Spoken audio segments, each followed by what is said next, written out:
Amman Ukar was born in Manhattan, New York, in a glass-walled penthouse overlooking Central Park. His childhood was filled with luxury, personal tutors, international vacations, private jets, and custom-made everything. His father, Malik Ukar, was a well-known venture capitalist. His mother, Zara, ran a chain of elite fashion boutiques across the country. Money was never a problem. By age 10, Amman had visited more countries than most people see in a lifetime. He went to private boarding schools, attended Silicon Valley tech camps, and had access to technology most kids only dreamed of. But despite all this, one thing was missing: reality. He didn't know how bills worked. Never asked how his college tuition was paid. Never checked a price tag. Amman lived in a bubble, soft, floating, and blind. Chapter 2: The Collapse. Everything changed when Amman turned 23. He had just graduated from Columbia University with a degree in economics.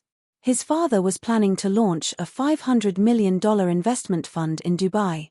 Life was looking perfect. Then the call came. The U.S. Securities and Exchange Commission, SEC, had opened a fraud investigation into Ukar Capital Holdings. Media exploded with headlines. Billionaire Malik Ukar accused of insider trading. Family fortune at risk as assets frozen. Within 2 weeks, the family's accounts were locked, properties seized, and employees laid off. Lawyers filled the house. Amman's mother fell into deep silence. The house staff disappeared overnight. Suddenly, Amman was staring at bank accounts that showed $0. Chapter 3: The Reality Check. At first, Amman didn't believe it. He tried swiping his card at a restaurant, declined. He opened his trading app, access denied. He tried calling his father, voicemail. He walked back to their now nearly empty penthouse, a ghost of the past. No lights, no staff, no comfort. Only silence and shadows. That night, for the first time in his life, Amman Googled how to make money fast in USA. What came up shocked him. Delivery jobs. Freelancing. YouTube side hustles. Crypto investing. He ignored the first 3. His pride wouldn't let him work at a coffee shop. But crypto, that caught his eye. Chapter 4: The First Spark. He remembered hearing about Bitcoin when it was just $200. His father once dismissed it at the dinner table. Digital garbage for broke dreamers. But now, Bitcoin was over $60,000. That night, Amman went deep. He read about blockchain, Ethereum, DeFi, NFTs, Web3, and MetaMask. He watched YouTube videos of 19-year-olds making fortunes trading altcoins. He joined Reddit forums and Telegram groups filled with crypto enthusiasts. Crypto wasn't just a trend. It was a revolution. And Amman, for once, saw something his father never did: a system that didn't care about your last name. Chapter 5: The First Step. He scraped together what little money he had, $320 from an old-school bank account.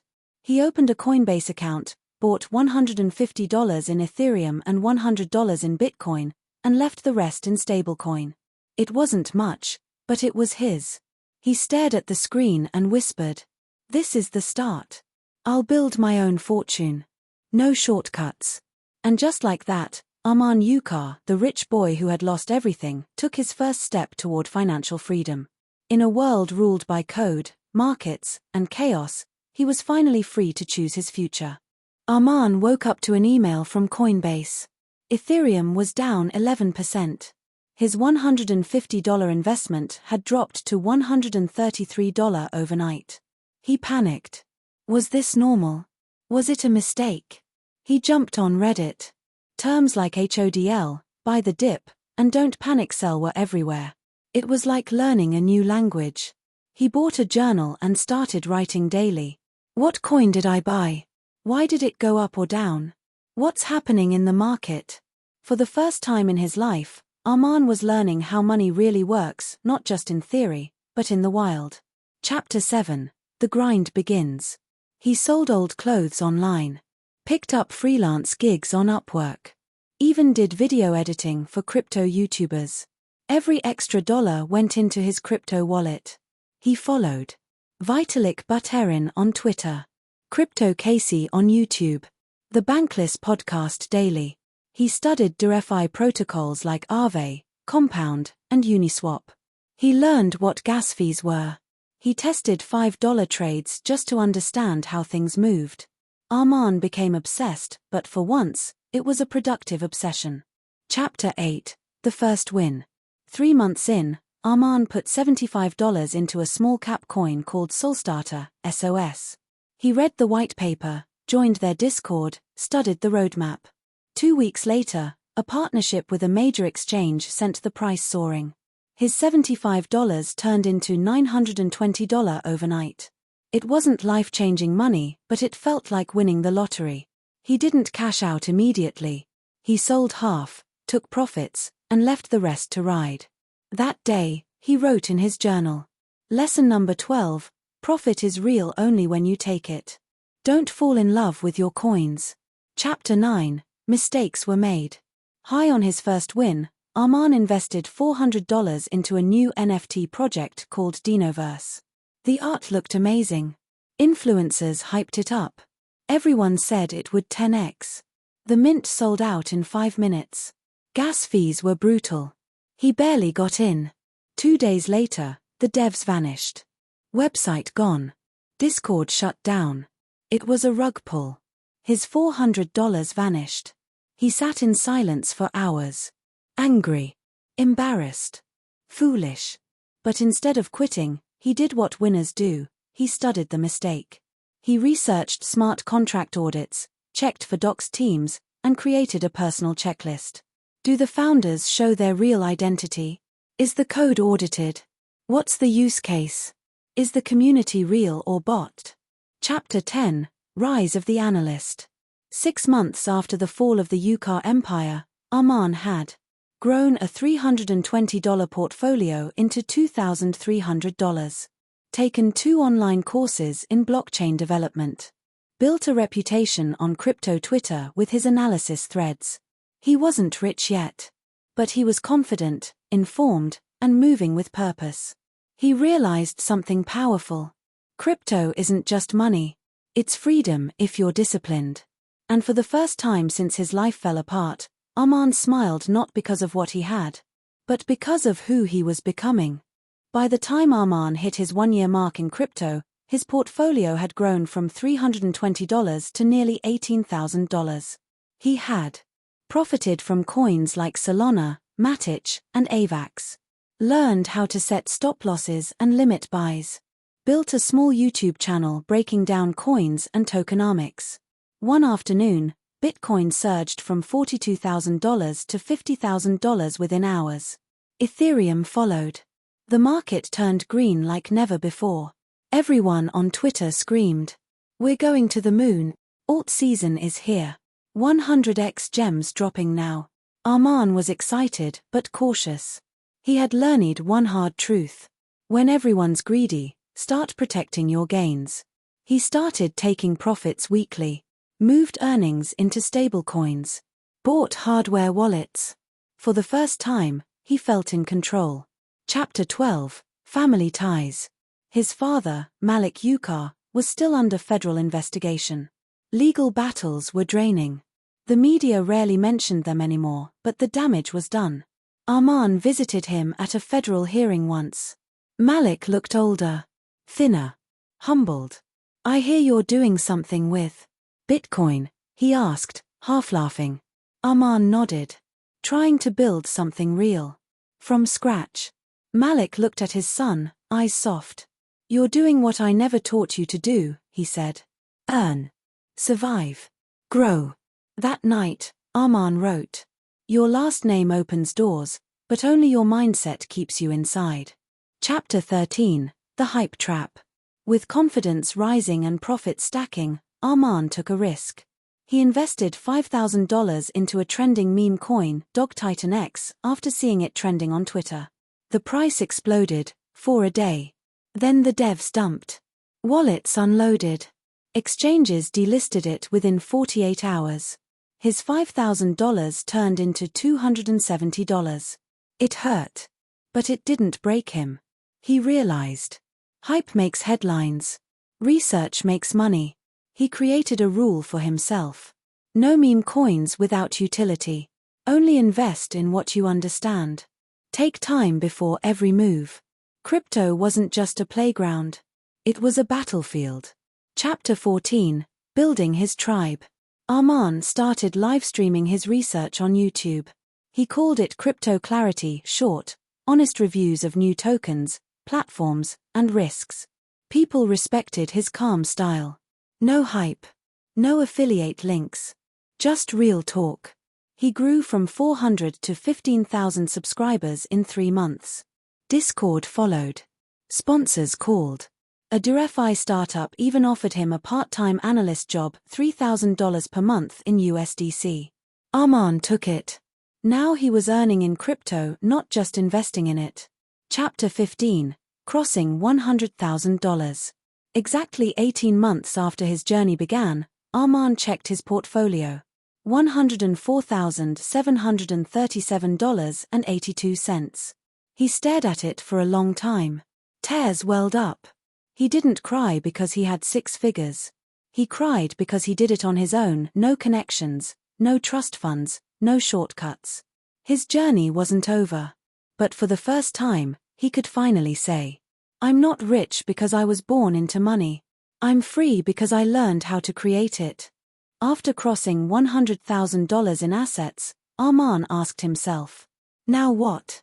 Hold forever?" He knew the market could crash at any time. He needed to make his money work, not just sit in tokens. He dug deeper into DeFi protocols, yield farming, liquidity pools, staking platforms, flash loans. It was a new world, complex, dangerous, but full of opportunity. He took a course on Solidity to understand smart contracts. He studied impermanent loss, APY versus April, and DAO voting systems. Crypto wasn't just investing anymore. It was financial engineering. Chapter 17, The Passive Income Test. Amman tested his first DeFi strategy. $10,000 into Aave for lending. $5,000 staked in Curve Finance. $3,000 providing liquidity on Uniswap v3. $2,000 held in DAI stablecoins. Every week, he tracked earnings, fees, volatility, security risks. Within a month, he had made $612 in passive income. Not huge, but real. It was like having digital real estate. His money worked 24/7. He posted a video, "How I earned $600 per month sleeping, no clickbait." It went viral. 120,000 views. Sponsors flooded in. His channel crossed 100K subs. Amman was no longer just a learner. He was a teacher. Chapter 18, Cyberstorm. Success brought visibility and with it, danger. One night, Amman got an email. "Urgent. Your wallet has been compromised. Click here to reset." He almost clicked it. But he stopped himself. It was a phishing scam. He checked his hardware wallet, secure. But someone had tried to access his MetaMask from an IP in Russia. He locked everything down. Enabled cold storage. Split assets across wallets. Set up a new secure laptop just for crypto. Disabled browser extensions. Lesson learned.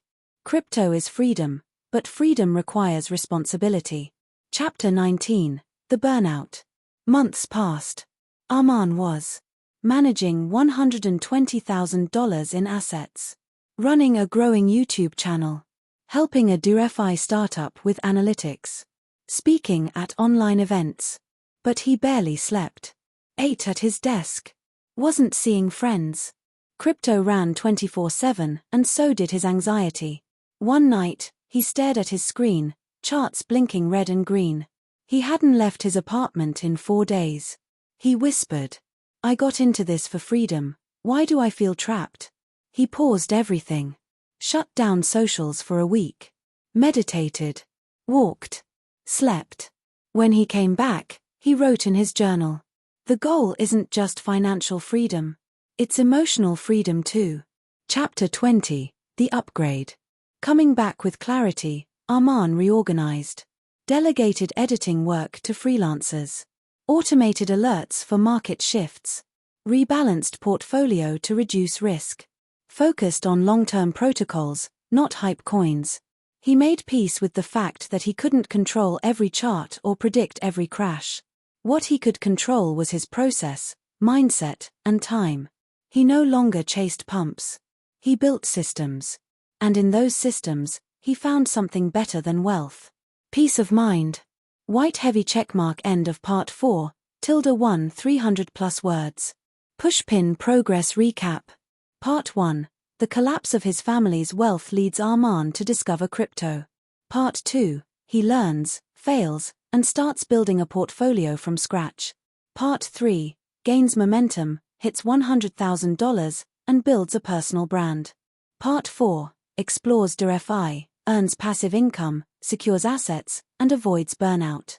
The crash didn't come with warning. It never does.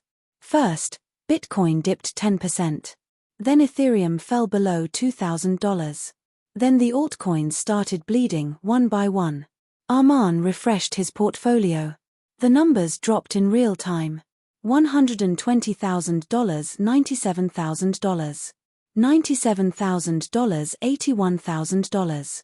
$81,000, $58,000. In less than 2 weeks, he had lost nearly half of his net worth.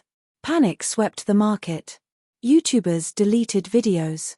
Influencers disappeared. Twitter turned into a graveyard of broken dreams. But Amman stayed calm. He sat in silence, fingers steepled under his chin. I trained for this. He pulled out his notebook, where he'd written lessons from the past 2 years. Flipping through the pages, he reread his own words.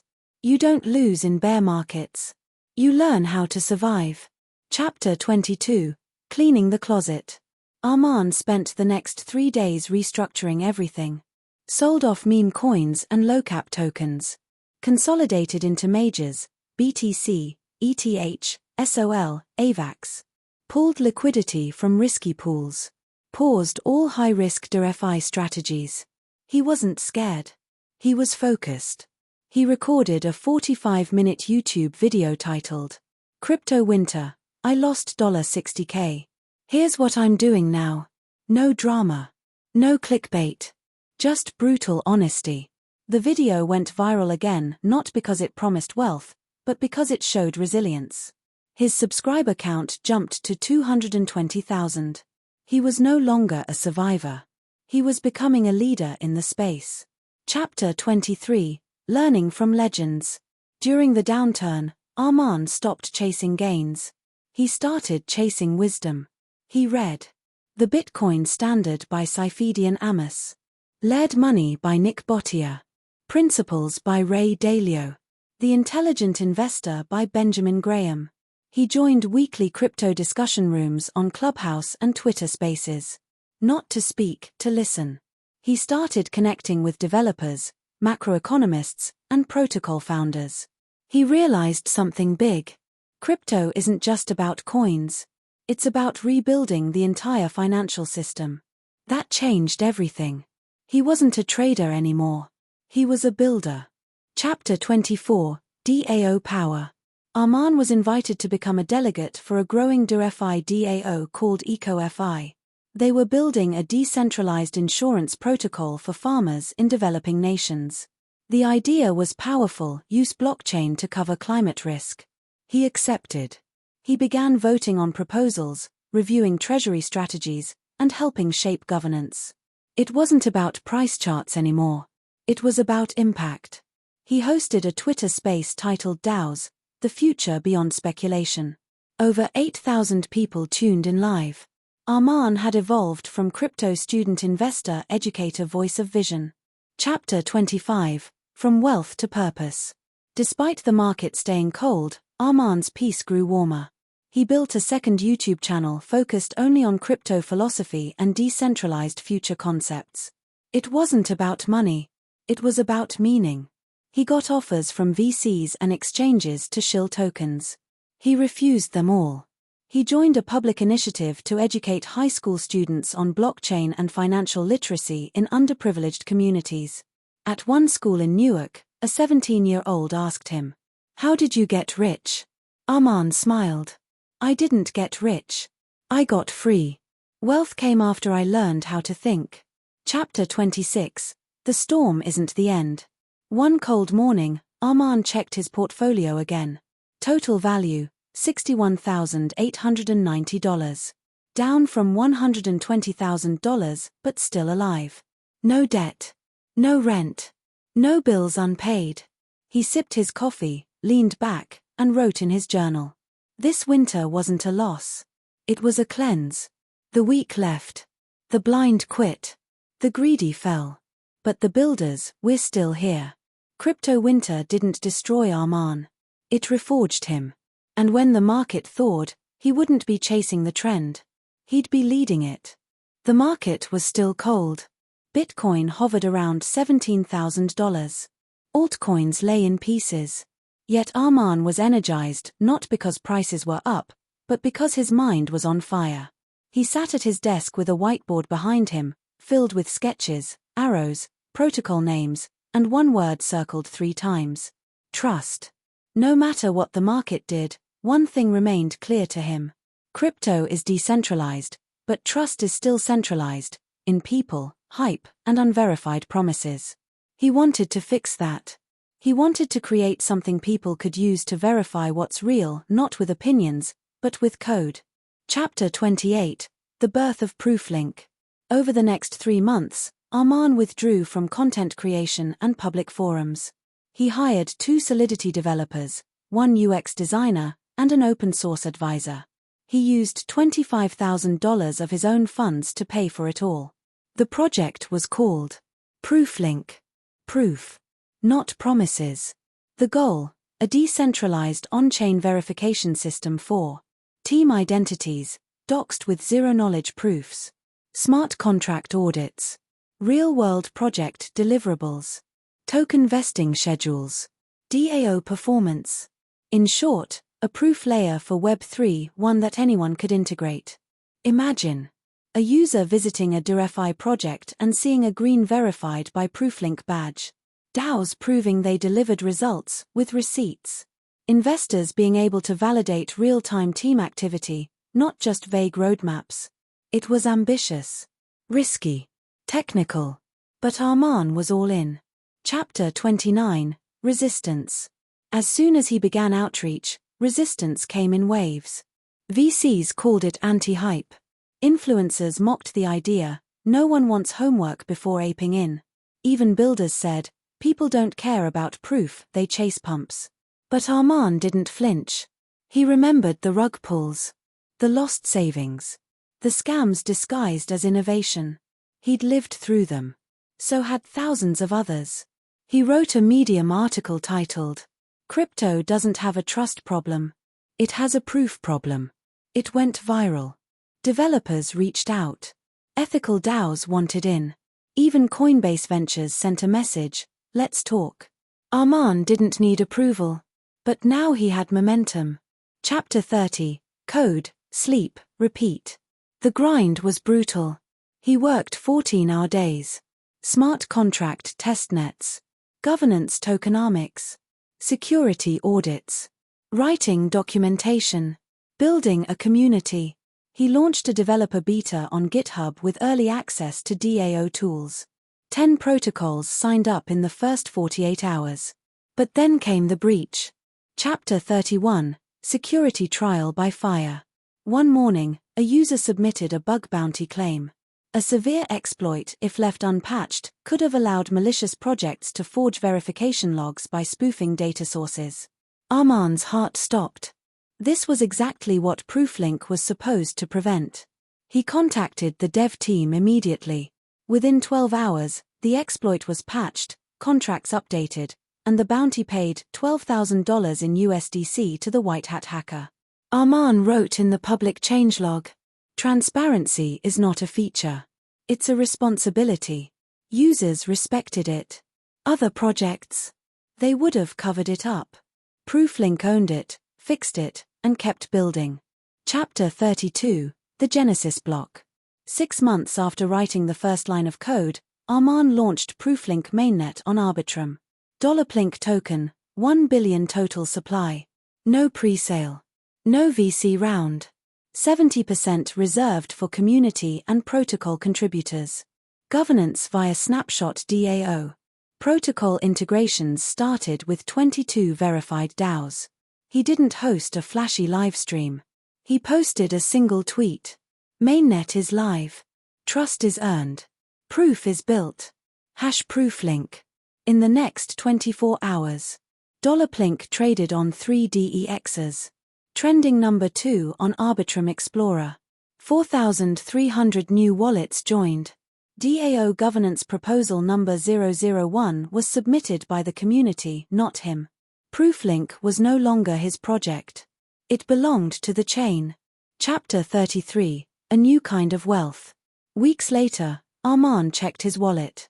Plink holdings, illiquid worth over $1.2 million. Staked assets generating yield, $4,000 per month. Speaking invitations from Ethereum Foundation and Stanford Blockchain Research. But the most valuable thing? He was respected. Not because he was rich. Because he built something people believed in. His DMs were filled with messages. Thanks to you, my DAO finally got funded. I lost money in 2022. You helped me believe again. You proved crypto can be ethical. Chapter 34, Full Circle. One evening, Amman visited his old penthouse building in Manhattan. It had a new owner now. He didn't want the place back. He stood across the street in a hoodie, watching the lights flicker above Central Park, remembering who he used to be, the rich boy who never asked how money worked. A stranger walked by and noticed him. "Hey," the man said, "aren't you the guy who built Prooflink?" Amman smiled. "Yeah." The man nodded. "Respect. You made crypto safer. That means something." He walked off. And for the first time, Amman didn't feel like someone trying to become free. He was free. Not just financially, but mentally, morally, spiritually. He didn't just survive crypto. He helped evolve it. The world had changed again. From the gleaming skyscrapers of Manhattan to the sprawling deserts of the Middle East and the crowded streets of Mumbai, governments everywhere were grappling with the rise of cryptocurrency. What began as a niche investment was now a force shaking the foundations of global finance and sovereignty. Amman Ukar, once a privileged sign of wealth, was now a battle-hardened leader in this movement. Prooflink had become a critical pillar in the decentralized ecosystem, but the road ahead was more treacherous than any market crash or hack. Crypto was no longer just a tool for financial freedom, it had become a political weapon. Chapter 36, The Warning from Washington. It started with a meeting in Washington, D.C. An unexpected invitation arrived in Amman's inbox. U.S. Department of Treasury Office of Financial Innovation and Inclusion invites you to discuss crypto policy and regulatory frameworks. Amman sat in the marble-walled conference room, facing a panel of sharp-suited officials. Cameras and reporters waited just outside. The room hummed with tension. "Mr. Ukar," began a senior Treasury official, "cryptocurrency presents enormous opportunities but also serious risks to consumers, to our financial system, to national security. We want to work with innovators, but there must be rules." Amman nodded, choosing his words carefully. "Regulation is necessary to protect people," he agreed, "but overreach can stifle innovation and push projects underground where risks grow exponentially." One official pressed, "How do you balance decentralization with accountability?" Amman smiled, recalling every lesson learned in 2 brutal years. "By building transparent protocols, auditable governance, and community-driven enforcement. It's the opposite of centralized control, it's crowd-powered trust." The meeting ended with cautious optimism, but Amman knew the battle had only begun. Chapter 37, The Crackdown. Weeks later, news exploded worldwide. Several DeFi protocols under investigation. Exchange licenses revoked in multiple countries. Crypto wallet providers face new KYC regulations. Prooflink was untouched yet. But some of Amman's closest allies weren't so lucky. His friend and fellow DAO delegate, Lena Chen, led a privacy-focused protocol called ShadowNet. Last week, Their founder was arrested in Singapore on charges of money laundering, a claim Lena vehemently denied. "They're scared," Lena told Amman during a tense video call. "Crypto is exposing their weaknesses. They want to crush us before we grow stronger." Chapter 38, Code is Law. Amman retreated to his home office in Brooklyn. The city lights blurred behind rain-specked windows. He began drafting a manifesto. In a world where governments seek to control money and information, code becomes the new law. Not written by politicians, but by communities. Not enforced by police, but by cryptography. He shared the document on GitHub, open-sourced, inviting collaboration. Responses flooded in from developers, activists, and even some regulators willing to listen.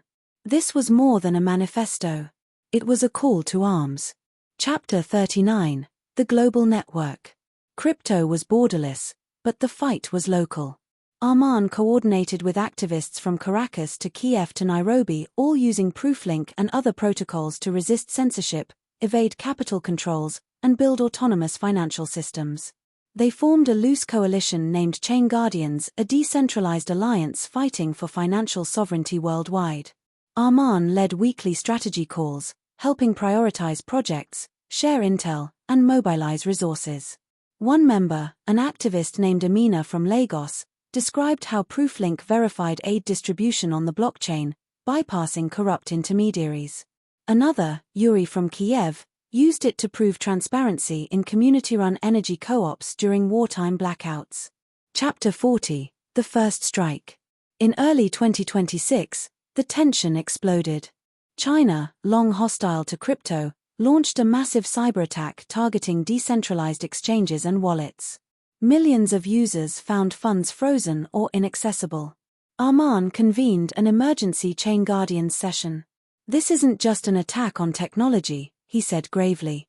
"It's an attack on freedom itself." Using ProofLink's decentralized identity layers, they rapidly authenticated and rerouted user assets through new, more secure channels. Open-source developers worldwide collaborated 24/7, patching vulnerabilities. It was the largest coordinated crypto defense in history, and it worked. Chapter 41, The Media War. While the cyber battle raged, mainstream media painted crypto as dangerous and lawless. Amman appeared on international panels, podcasts, and news shows to change the narrative. Crypto isn't crime. It's opportunity. Regulation should empower, not imprison. Decentralization returns power to the people. His message resonated with millions, but drew fierce criticism from entrenched interests. Some labeled him a radical. Others a visionary. Chapter 42, Personal Sacrifices. The global fight took a toll. Amman's relationships frayed. His longtime girlfriend left, unable to handle the constant pressure. His family remained distant, still shadowed by the old scandal. Even Amman doubted sometimes, wondering if he'd bitten off more than he could chew. But in quiet moments, he reminded himself. As governments tightened regulations and surveillance, a new movement flourished in the shadows, the Undercode. A loose, decentralized group of coders, activists, and former financiers who believed the only way to preserve crypto's promise was to go fully underground. Amman was cautious. He understood their frustration, but also the danger. He received a private message from Raven, a mysterious undercode leader based in Berlin. "We need ProofLink's verification tech to protect our identities. Can you help without exposing us?" Amman knew helping them meant walking a thin line, empowering freedom fighters while avoiding legal fallout.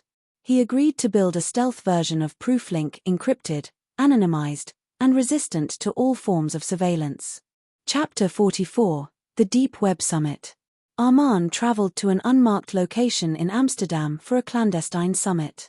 The attendees were an eclectic mix: hackers, ex-intelligence officers, privacy advocates, and blockchain pioneers. Under dim lights and encrypted communications, they shared intelligence about global crypto crackdowns and strategies to build resilient networks. Amman presented ProofLink's new stealth version, codenamed Shadowlink. It was met with cautious optimism. "If this works, we can rebuild financial freedom from the ground up," said an elder activist. Chapter 45, The betrayal. Months into development, disaster struck. A trusted developer in the Prooflink team leaked confidential Shadowlink code to an unknown party. Within days, a powerful nation-state hacking group launched a coordinated assault exploiting vulnerabilities before patches could be deployed. The network suffered a major breach, exposing thousands of anonymous identities. The fallout was catastrophic. Media headlines screamed, "Crypto's dark side exposed. Shadowlink hack puts millions at risk." Amman felt betrayed and devastated. He issued a public apology and promised full transparency and a forensic investigation. Chapter 46: Rising from Ashes. The breach galvanized the crypto community. Developers worldwide contributed to rebuild Shadowlink, auditing, patching, and reinforcing its core. Amman launched a bug bounty of $1 million, funded by donations from crypto philanthropists and his own holdings. The process took 6 grueling months, but the relaunch was stronger, more secure, and truly decentralized. Shadowlink became a symbol, a testament to the resilience and transparency crypto could offer. Chapter 47: A New Ally. During the recovery, Amman met Elena, a former EU cybersecurity director turned crypto advocate. Her expertise in global cyber policy and law was invaluable. Together, they began advising governments on smart regulations, rules that protect users without killing innovation. Elena helped Amman navigate tricky political waters, opening dialogues that had seemed impossible before. Chapter 48: The People's Chain. Inspired by their growing influence, Amman and Elena launched a global initiative called the People's Chain, an open-source blockchain governed entirely by community votes, designed to be censorship-resistant and privacy-focused. The project attracted thousands of developers, activists, and everyday users worldwide. Funding came from decentralized crowdfunding, no single entity held power. Amman spoke at its launch event, streamed to millions. This is not just technology. It's a movement. A revolution in how we define freedom. Chapter 49: Echoes of the Past. Despite his success, Amman was haunted by memories. He visited his estranged family one last time. They met in a quiet cafe in Manhattan. His father, older and frail, looked at him with pride mixed with regret. "You turned something broken into something meaningful. I'm sorry for the past." Amman nodded, feeling a weight lift. We all have chapters to close. Chapter 50: The Horizon.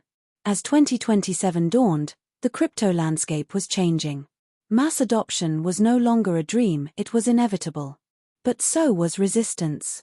Amman prepared for the next battles against new regulations, new technologies, and the eternal struggle for freedom. He sat at his desk, typing the last lines of his journal entry. The world was watching. The annual Global Blockchain Summit in Geneva had become the biggest stage for crypto discourse, attracting leaders from tech, finance, and government. Amman stood backstage, heart-pounding. This time, he wasn't just a founder or activist. He was a voice for millions, bridging the divide between decentralized ideals and real-world politics.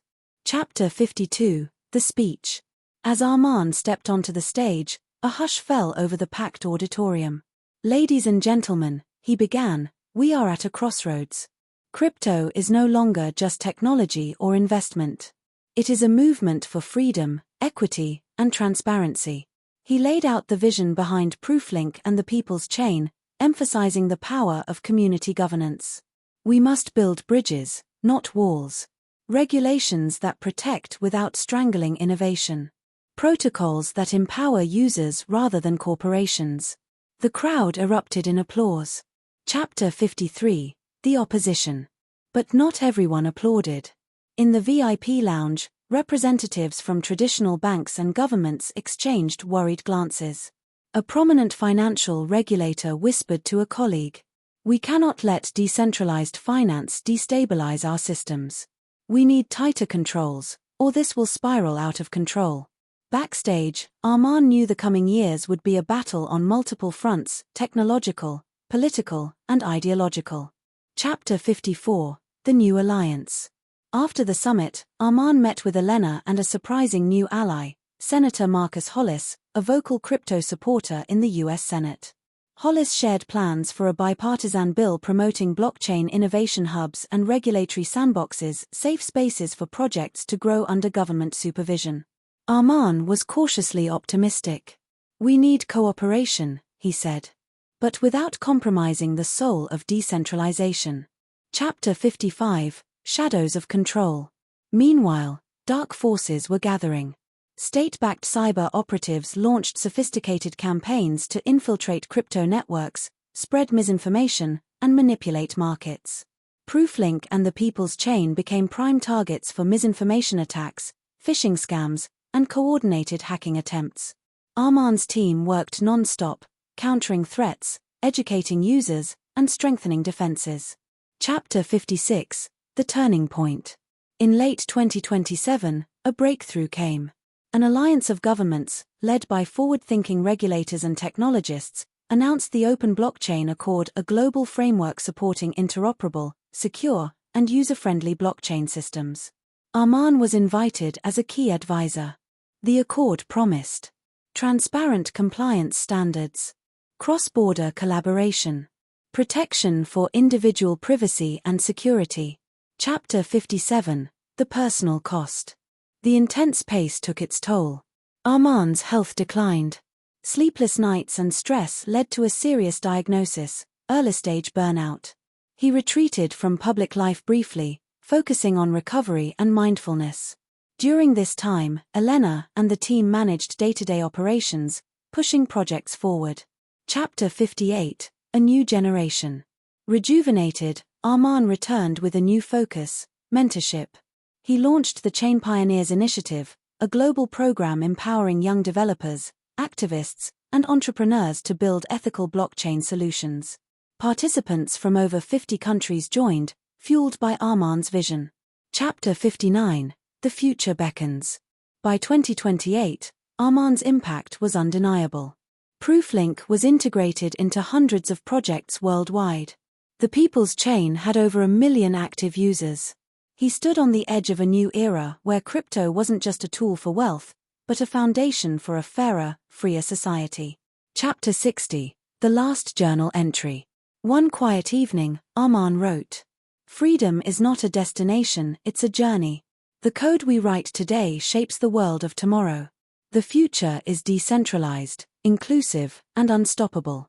He smiled, knowing the fight would continue, but so would the hope.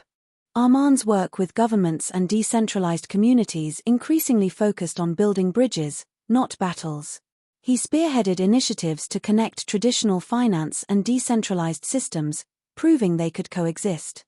One flagship project was the Cross-Chain Gateway, a secure protocol allowing assets to move seamlessly between blockchains and legacy banking systems. This wasn't just technical innovation, it was diplomatic progress. Chapter 62, The Education Revolution. Recognizing that true adoption required understanding, Amman launched a global education platform, Crypto Clarity Academy. It offered free, multilingual courses on blockchain basics, investing safely, and building decentralized applications. Millions of students enrolled worldwide, from rural villages in Africa to urban centers in Europe. Amman personally taught monthly live sessions, emphasizing ethics, security, and long-term thinking. Chapter 63, The Unexpected Crisis. Then came a sudden shock, a major cyber attack on several central banks' digital currency initiatives. The attack exposed vulnerabilities and reignited debates about centralization versus decentralization. Amman's team worked alongside global cybersecurity experts to analyze the breach and propose robust decentralized alternatives. The crisis accelerated public trust in decentralized systems and elevated Amman's influence further. Chapter 64, The Political Storm. With rising prominence came increasing scrutiny. Powerful lobby groups pushed back hard against crypto-friendly policies. Amman faced legal threats, media smear campaigns, and social media harassment. Despite this, he remained steadfast. He knew the fight for financial freedom was also a fight against entrenched power. Chapter 65, The Turning Point. After years of advocacy, a landmark policy passed in several countries, officially recognizing decentralized autonomous organizations, DAOs, as legal entities. This was a massive win for the ecosystem. Prooflink was invited to help onboard DAOs into compliance frameworks, balancing regulation with decentralization. Amman reflected. Systems change slowly. But when they do, the impact is profound. Chapter 66. Personal Growth. Amman found balance through meditation and nature retreats. He reconnected with old friends and repaired family bonds. He embraced the journey, knowing that true freedom required harmony inside and out. Chapter 67. Looking Forward. As 2030 approached, Amman prepared for the next wave: quantum-resistant cryptography, AI-driven finance, and global decentralized governance. His vision was clear. Empower every individual with tools to control their destiny, not just their money, but their identity and voice. Chapter 68. Legacy in Motion. Amman established the Ukar Foundation, funding projects dedicated to digital rights, privacy, and open-source innovation. His story inspired a new generation to dream bigger and build smarter. Chapter 69. The Final Message. In a heartfelt video, Amman addressed his followers. Financial freedom is a beginning. The real journey is freedom of thought, expression, and community. Together, we'll build a world where everyone has a seat at the table. Chapter 70. The journey continues. Amman looked out over a sunrise from his rooftop. The city below buzzed with life, a mosaic of hope, innovation, and possibility. The chain was infinite. And so was the fight.